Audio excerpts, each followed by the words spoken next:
Brighton. They're not afraid to do things differently, and this has been embodied no more clearly than within their football club. Turning heads in the footballing world for their economic efficiency and sustained rise from their days playing at the Whitdean Stadium. It's ironic then that this is the same city that now has to face the fallout of poor, naive and overly optimistic decision making. If you've been to Brighton recently, then you've probably seen it. It looms over the entire city, like the Eye of Sauron, but the Eye of Sauron's cool, and it didn't cost taxpayer money. And it didn't run into administration, just the ground.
To understand it, we've got to wind back. Brighton's seafront has always mattered. In 1866, the West Pier was built, a symbol of Victorian ambition. Using cutting-edge techniques, they prefabricated huge iron sections, floating them in and bolting them into piles driven deep into the seabed. Add some timber decking and some decorative finishings, and boom, you have yourself a Victorian pier. This method allowed for a swift construction, and it became an iconic symbol of seaside leisure in Britain. Thanks to the railway, Brighton exploded as a holiday spot, but over time the seafront aged, and the West Pier, after surviving 2 world wars, closed in 1975.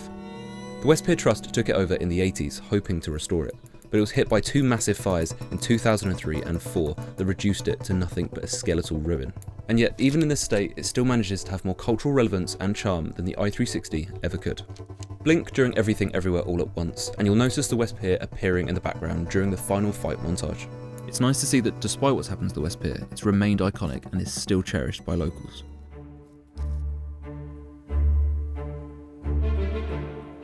In 2006, Mark Barford Architects, known for the London Eye, approached the West Pier Trust with the idea for the i360.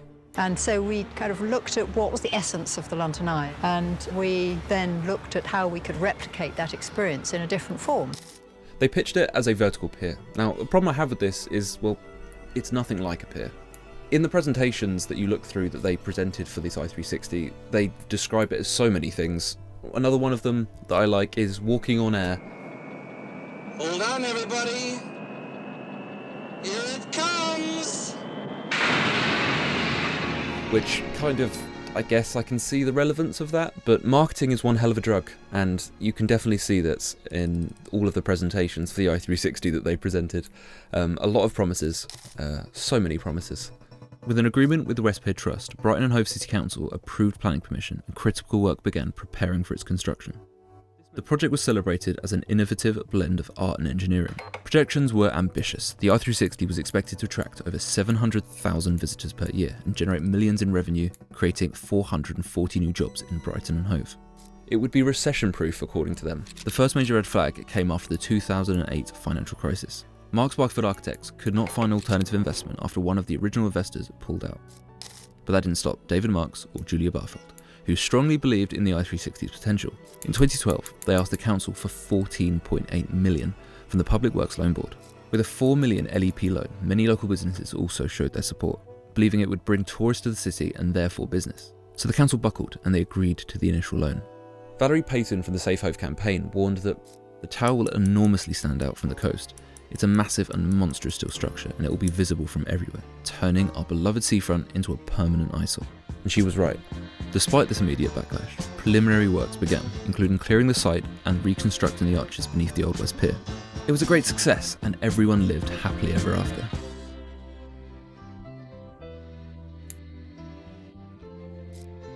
In 2014, after costs had spiralled and contractors were needing payment, Julia Barfield, now CEO of i360 Limited, asked the council for another £21.4 million loan.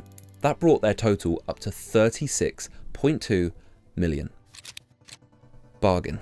The executive director of finance and resources said bluntly during a town council meeting that if we don't secure this additional loan, the project's future is in serious jeopardy. This is starting to sound a whole lot like extortion. What's the quote? If it smells like, no banks or alternative investors would go near it, seeing it as too much of a financial risk. When Councillor Davey asked, is there any alternative plan for the seafront if the project fails? The answer he got? There isn't one. Brighton Hove City Council were already significantly invested, and they were determined to get the i360 built, fearing that there was no other alternatives. Not wanting to lose out on their initial investment, they provided Marks Barfield Architects with this additional funding that they needed. This meant borrowing more money from the PWLB, a system meant to help councils pay for unimportant things like schools and roads and public transport and housing, stuff that no one really needs. Now, this is crazy to me because it's like me convincing you to buy a food truck for me that I'll run in your driveway, but it's okay. I watched Chef Jon Favreau did it. You'll get a free taco, maybe.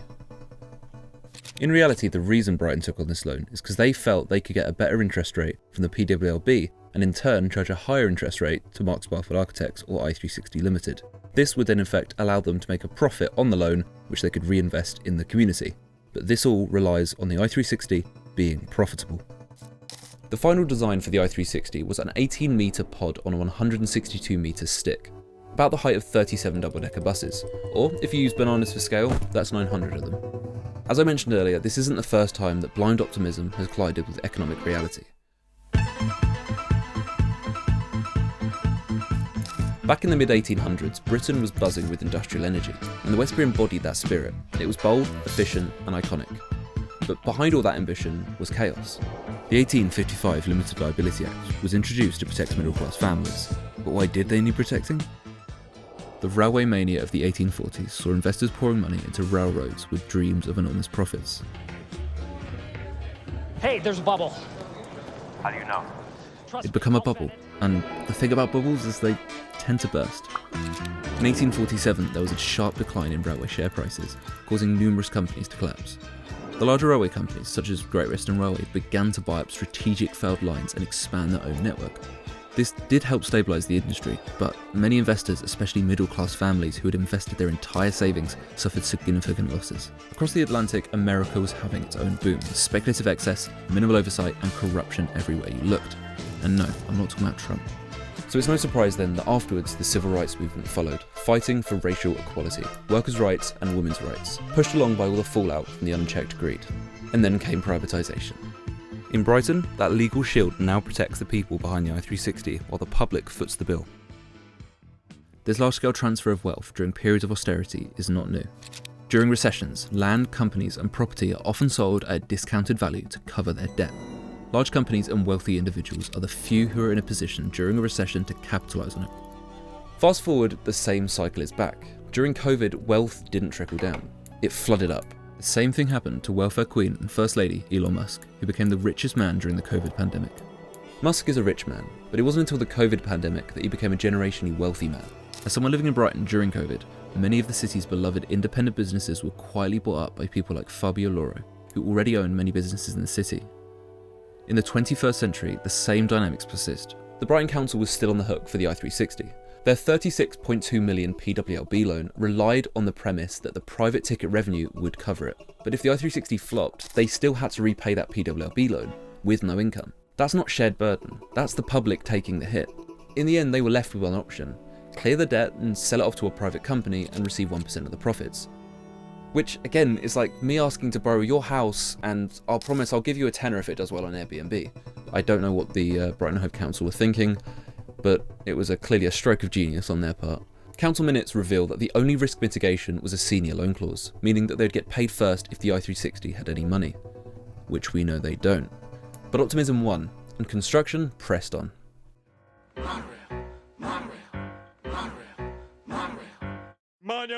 In 2016, the I-360 opened. Crowds came, press showed up, and then it flatlined. They got 250,000 visitors a year, not even half of what was promised. COVID struck, and so much for being recession-proof. January 2025, facing an unsustainable debt burden of over 50 million, Brighton Hove City Council made the painful decision to write off the debt, leaving local taxpayers to shoulder an estimated 2.2 million per year until 2041. Jesus, look at it. Wonder who the Prime Minister will be when I've finished the repayments. An unborn Miliband? The Depression is here and my new sofa is a white elephant. It's a creamy elephant. Please don't call it the creamy elephant. I think I'm going to be sick. Now, I kind of wish it wasn't the case, but of course, The Simpsons already did it. They covered this. I give you the Springfield Monorail. And it was actually a really good episode. Series 4, Episode 4, I'm pretty sure. Marge versus a monorail. Well, sir, there's nothing on earth like a genuine, bona fide, electrified 6-car monorail. What I say? Monorail. What's it called? Monorail. That's right, monorail. Now, Mr. Burns gets fined for dumping toxic waste, and the town of Springfield gets convinced by a fast-talking salesman to spend the 20 million of their public money on a new monorail. I mean, what else would you want to spend your money on, right? However, what they ended up with was a shoddily constructed runaway monorail and a community left in chaos. Go away! There ain't no monorail and there never was. That episode became cultural shorthand for failed mega projects everywhere. And in Brighton, life imitated art. The I-360 was sold as a grand idea and a can't-miss opportunity. But now, it leaves the city with a bitter taste in its mouth. In a statement by council leader Bella Sankey, she said, "This money has been taken from the mouths and pockets of the people of the city." The failure of the public-private partnerships isn't new or unique for Brighton. A report from the UK's National Audit Office on major PPPs for London's tube system noted that PPP contracts left the government without effective means of protecting the taxpayer, and that when private contractor Metronet failed, it led to 170 to 410 million lost to taxpayers. Now, this isn't new, and it's been given a name: corporate socialism, where the profits are private and the losses are public. Traditionally, the cost of socialising something is justified by the positive benefit it has to the public. Think public healthcare. Sorry, Americans. When private ventures are successful, the private sector keeps the profits. But if they go bust, their losses get socialised. Essentially, the public ends up paying for the losses of the private sector. It's the dream, really. Imagine buying stocks where you keep all the winnings, but if you lose, someone else pays for your losses. Lovely, if you're the someone. This often incentivises risky financial behaviour because there's a belief that those responsible won't be held accountable if things go wrong. The free market mantra says that risk and reward go hand in hand, but here one hand claimed all the reward while the other hand claimed all the risk, breaking any kind of shared burden. The point is, ladies and gentlemen, that greed, for lack of a better word, is good. The Brighton I-360 became a textbook example of this. Had the tower succeeded, Mark Sparford Architects would have reaped the rewards. Once it faltered though, the public, via the council's loan, absorbed the hit. Mark Sparford Architects lost their $6 million investment, and in 2017, David Marks passed away. As the project had been developed under I-360 Limited, Julia Barfield, as the CEO, could file for administration, burying the debt along with the company. Thanks to the 1855 Limited Liability Act, their architectural firm was untouched. Since the I-360, they've gone on to design the first green mosque, plush offices in London, and they've just been signed as the new architects for the West Somerset Lagoon. Brighton's left paying the bill, while they've moved on to their next shiny project. Critics have long warned of such outcomes. Many argued that optimistic forecasts were more of a product of wishful thinking than any kind of robust market analysis. Many could see the risks, and unfortunately those risks became reality. It's what happens when local government is pressured into taking on risk that the private sector refuses to touch. The I-360's financial model ultimately failed because assumptions behind visitor numbers and revenue were profoundly overestimated. In a bid to salvage the asset, administrators reached out to potential buyers. After months of uncertainty, in early 2025, a local hospitality group, Nightcap Limited, emerged as the buyer. Nightcap, known for running popular bars and venues across the UK, secured the deal by agreeing to take over the tower free of the 51 million debt. A debt the council willingly forgave so that private investors could consider taking over the failed attraction. The story of the I-360 is not just one of over-optimistic development. It exposes the problems within our current economic model. With fundamental lack of accountability, institutions deemed too big to fail were propped up by the state to avert disaster. Too often, promises are never met, and taxpayers are left paying the debt. Whether it's a moving tower in South England or a monorail in Springfield, the pattern remains the same.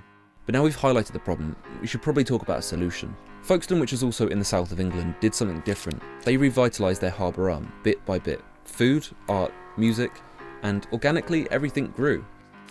Ironically, the Brighton Sea Lanes is another project that got it right. Low risk, high return, and community focused.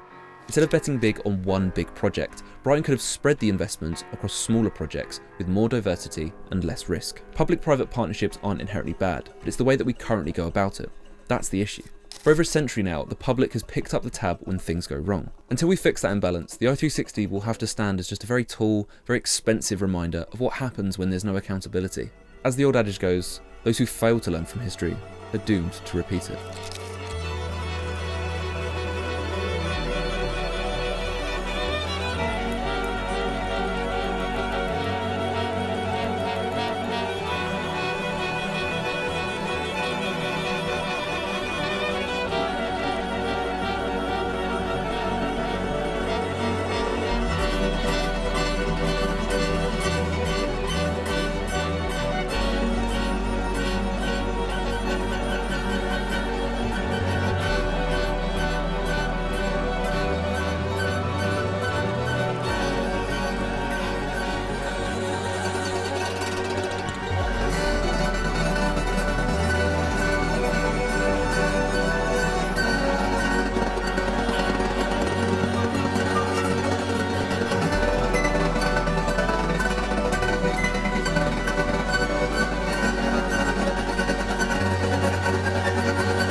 Oh my god, I'm so stressed.